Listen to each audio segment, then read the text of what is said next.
आज के इस वीडियो में हम लोग भारत के मध्य प्रदेश में बहने वाली एक नदी सोन नदी के बारे में जानेंगे, जो नदी मध्य प्रदेश के बाघेलखंड क्षेत्र की एक प्रमुख नदी है।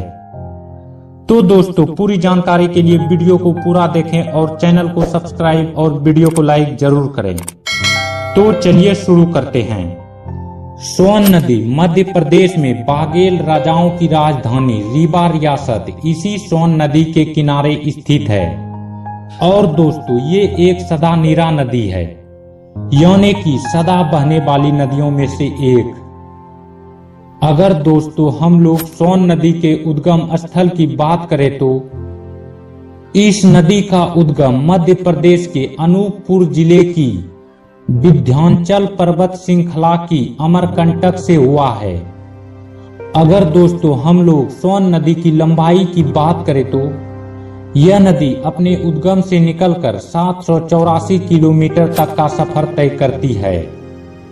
सोन नदी मध्य प्रदेश, उत्तर प्रदेश, झारखंड, बिहार और छत्तीसगढ़ में बहने वाली एक प्रमुख नदी है।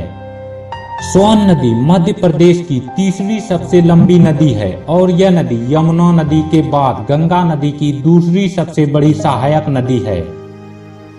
इस नदी के किनारे कैमूर की गुफाएं हैं, जहां पर हजारों साल पुराने शैल चित्र पाए गए हैं। और इस नदी के किनारे बाघेल राजाओं ने भी शासन किया था।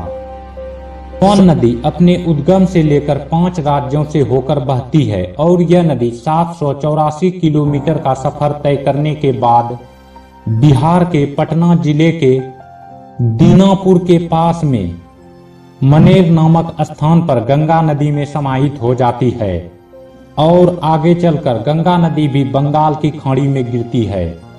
यूनानी लेखक मैग्नेस्थीज ने अपनी पुस्तक इंडिका में इस नदी का वर्णन करते हुए लिखा है कि इस नदी में सोने के कण पाए जाते हैं, इसीलिए इस नदी को सोन नदी कहा जाता है।